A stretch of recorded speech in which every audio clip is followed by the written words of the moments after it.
Hello বন্ধুরা, তোমরা সবাই কেমন আছো? আশা করছি খুব ভালো আছো আর আমিও খুব ভালো আছি। তো দেখতে দেখতে সেই দিনটা চলে আসলো। আজকে হচ্ছে বোনের বিয়ে।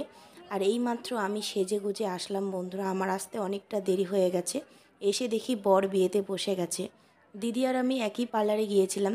আমি জানি বরযাত্রী চলে আসলে ভাগ্নি বায়না করবে, তাই দিদিকে বলেছিলাম যে তুই আগে রেডি হ, তারপরে আমি হব।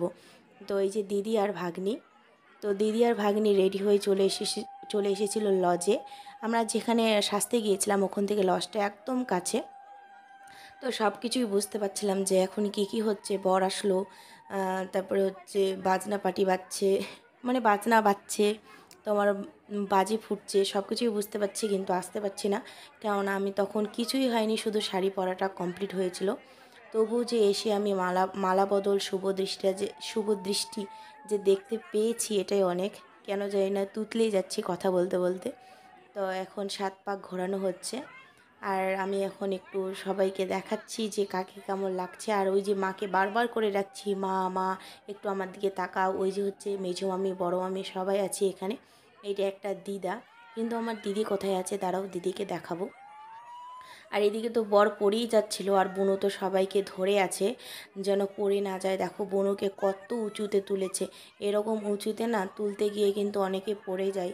এটা রিস্ক নেওয়া কিন্তু একদমই উচিত না, বিয়ের কোণের যদি কোনো কিছু হয়ে যায় বিয়ে বাড়িতে। কিন্তু না, সব জামাইবাবুগুলো শক্তপোক্তভাবে ধরেছিল, বোনকে পড়তে দেয়নি। তো এখন নামিয়ে দিল। এখন হবে শুভদৃষ্টি। আর বোনদের মধ্যে একটা নিয়ম আছে, একটা শোলার ছোট্ট একটা মালা বদল হলো এই পর্দাটার ভিতরেই। তোমরা দেখবে বুনোর মাথায় একটা শোলার মতো আছে, ওটা প্রথমে মালা বদল হয়েছে ওই যে। তো এখন বনুদের গলায় ছিল 3টা মালা, 3টা মালার মধ্যে যে কোনো একটা মালা বদল হবে। আর সেটা হচ্ছে এই কাগজের মালা বদল হবে। তো সেটাই বনু আর হচ্ছে বোন জামাই খুঁজেই পাচ্ছিল না যে কোথায় মালা আমাদের 3টা মালার মধ্যে। তো চলো। আর আজকের দিনটা ছিল বন্ধুরা বলার মতো না, এতটা গরম। বাড়িতে বিয়ে হলে একটু খোলামেলা থাকে, পরিবেশের হাওয়া আসে, কিন্তু এটা তো লজে বিয়ে, একদম 4 দেওয়ালের মাঝখানে বিয়েটা হচ্ছে, আর প্রচণ্ড গরম। বর তো ঘেমে একদম স্নান করে নিয়েছে, বরের দিকে তো দেখাই যাচ্ছে না। আর বউয়ের এই দিকে শাড়ি গয়না পরে আবার মেকআপ টিকে রাখার একটা ব্যাপার আছে, কেননা ছবি হবে। আর ওই দিকে দূরে আমরা একটু ফ্যানের মধ্যে বসে আছি দিদি আর আমি।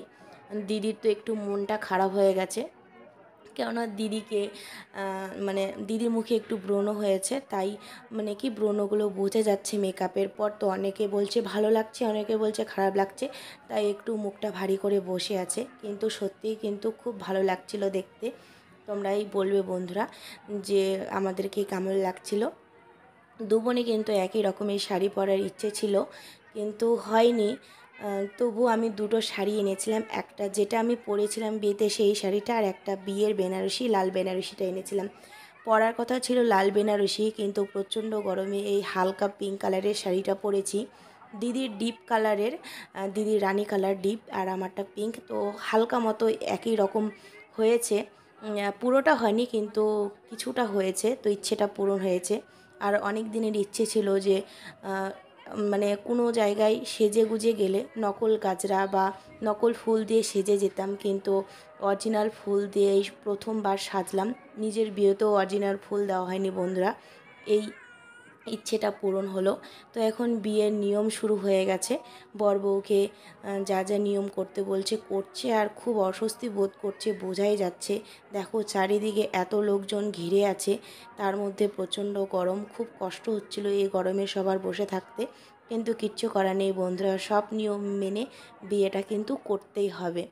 তো ওখান থেকে আমরা চলে এসেছি এখন ফুচকা পকোড়া, তারপরে জিলেপি, তো স্টলে অনেক কিছুই ছিল। তো আমি সর্বপ্রথম চলে এসেছি বোনদেরকে নিয়ে ফুচকা খেতে।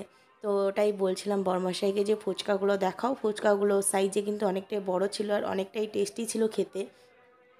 কি বলবো বন্ধুরা, এত পরিমাণে ভিড় হয়েছিল বিয়েবাড়ির মধ্যে, মানে যেখানে খাওয়া দাওয়া হচ্ছে সেই জায়গাটায় পা দেওয়া যাচ্ছিল না।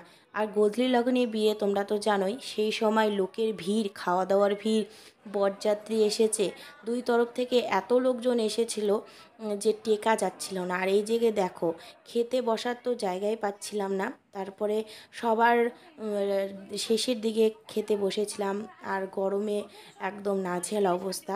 আর এসে দেখি, খাওয়া দাওয়া করে এসে দেখি বুনুর বিয়ে কমপ্লিট। এতটাই দেরি করে ফেলেছি আমরা নিচে যে বুনুর বিয়েটাই আর দেখতে পারলাম না। প্রচণ্ড খিদে পেয়েছিল, সেই দুপুরে খেয়েছি, ভাবলাম যে তাড়াতাড়ি করে খাওয়া দাওয়া করে বুনুর বিয়েটা দেখব, কিন্তু খেতে ওখানে অনেকটা সময় পার হয়ে গেল আর বুনুর বিয়েটাই দেখা হলো না। তো বন্ধুরা, আমার বোনটাকে সবাই মিলে তোমরা আশীর্বাদ করো, ও একটা বাড়িতে যাচ্ছে, আলাদা বাড়িতে, সবার সাথে মানিয়ে গুছিয়ে ভালোভাবে যেন থাকতে পারে।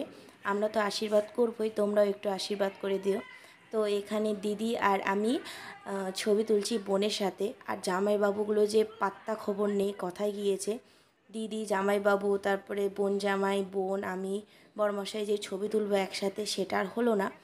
কিন্তু আমি একটু আবার দেখছি, লাইটটা ভালো পেয়েছি তো, আমার মেকআপটা ঠিক আছে কি না, তো সেটাই দেখে নিলাম। আর ওইদিকে ছবি তোলার পর্ব এখনও হয়নি, হচ্ছে।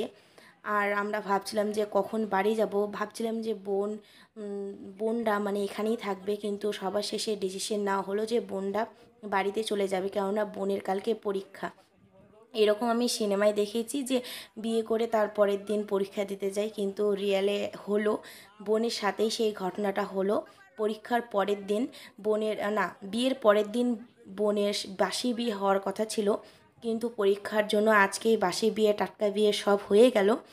তো চলো, আজকের মতো ব্লগটা এখানেই শেষ করব। আর আমরা কিছু ছবি তুলেছিলাম, সেটাই তোমাদের সাথে শেয়ার করলাম। ব্লগটা কেমন লাগলো অবশ্যই জানিও বন্ধুরা। আর যারা যারা এখনও আমার চ্যানেলটিকে সাবস্ক্রাইব করনি, ঝটপট করে সাবস্ক্রাইব করে দাও, অনেক সুন্দর সুন্দর ভিডিও আসতে চলেছে। তো চলো, আজকে মতো এখানে শেষ করছি, নেক্সট ব্লগে দেখা হবে, টাটা, বাই বাই।